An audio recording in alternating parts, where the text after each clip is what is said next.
આજે આપણે બનાવીશું હેલ્ધી અને ટેસ્ટી એવું આપણે ઘરે આઈસ્ક્રીમ બનાવીશું.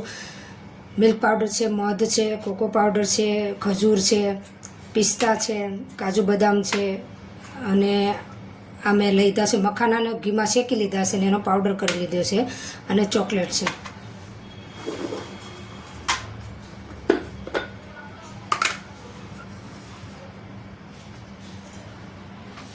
અમે હતપ દૂધ ગરમ કરી લીધેલું છે.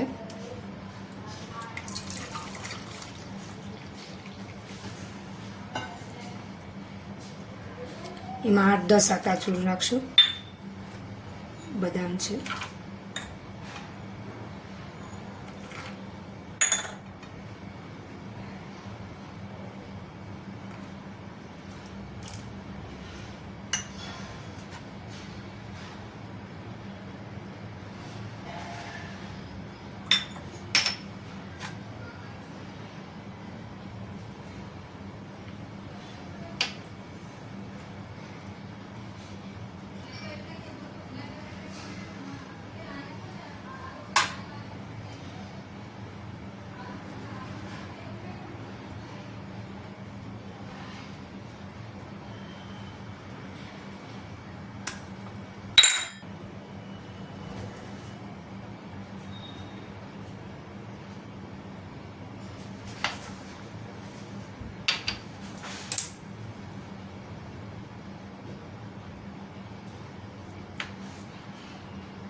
આપણે અડધી કલાક ઢાંકીને રહેવા દઈશું.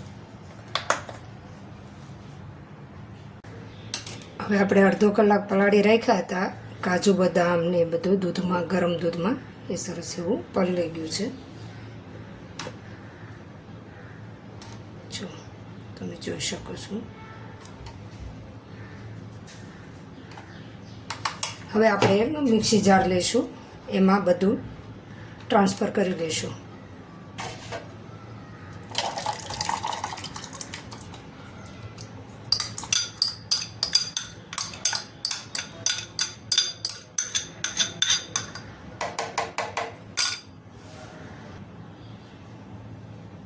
હું ફ્લેવર માટે વેનીલા એસેન્સના 2 થી 3 ડ્રોપ એડ કરીશ.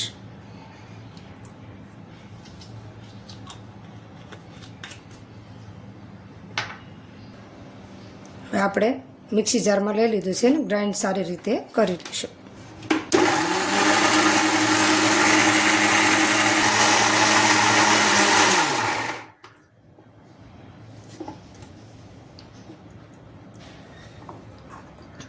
તો આપણું સરસ એવું આઈસ્ક્રીમનું બેટર મસ્ત તૈયાર થઈ ગયું છે. આપણે એરટાઈટ બાઉલમાં ટ્રાન્સફર કરી દઈશું.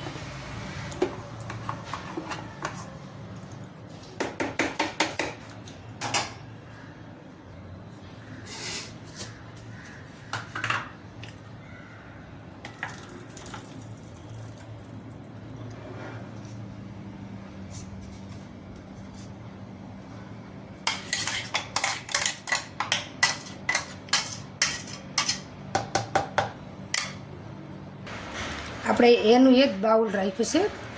પહેલાં એરટાઈટ ડબ્બામાં બહુ ઓછું થયું હતું બેટર, એટલે આપણે ક્લીન રેપથી એને રેપ કરી દઈશું.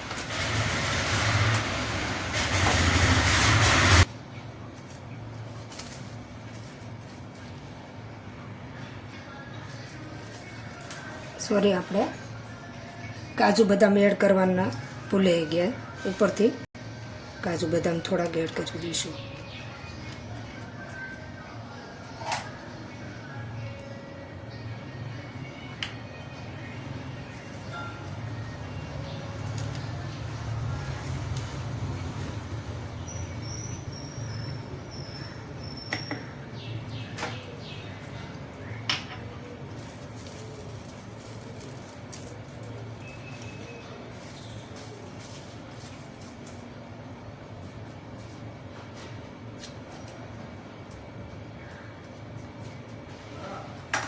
આપણે એરટાઈટ ડબ્બાને સરસ રીતે ઢાંકી અને આપણે ઓવરનાઇટ ડીપ ફ્રીઝમાં રહેવા દઈશું.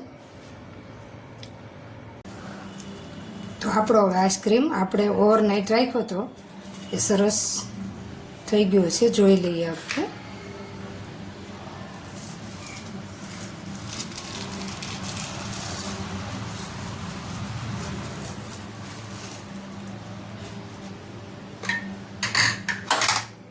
તો આપણે હવે સ્કૂપની મદદથી લઈને જોઈ લઈએ.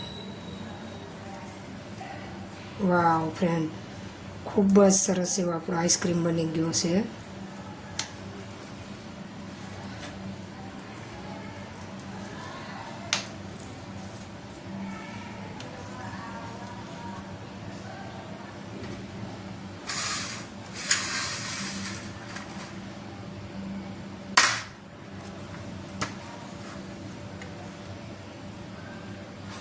આપણે એક સર્વિંગ પ્લેટમાં આઈસ્ક્રીમના બાઉલમાં સર્વ કરી લઈશું.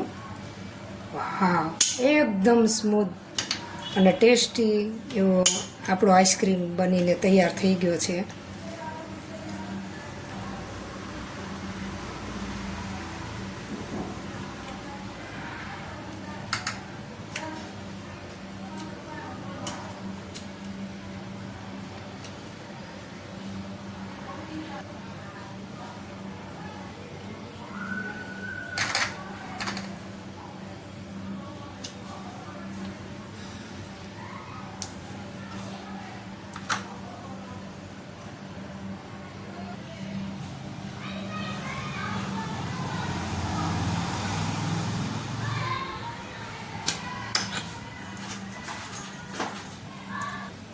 આપણો આઈસ્ક્રીમ સુપર ડિલિશિયસ અને એકદમ ટેસ્ટી સ્મૂથ બાર જેવો જ બન્યો છે ઘરે. આપણે એને ચોકલેટથી ગાર્નિશિંગ કરીશું. જો તમારે કરવો હોય તો કરી શકો છો, નહીંતર આમનન પણ ખૂબ જ સરસ લાગે છે. આપણે અંદર ચોકલેટ પણ એડ કરી છે, કોકો પાવડર કર્યો છે.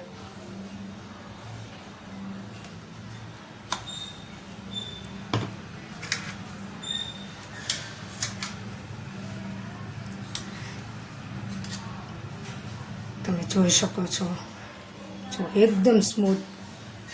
અને આપણા કાજુ બદામ આપણે એડ કર્યા હતા. જો તમને મારા આઈસ્ક્રીમની આ રેસીપી કેવી લાગી તે કમેન્ટ્સ કરજો અને લાઈક શેર કરજો.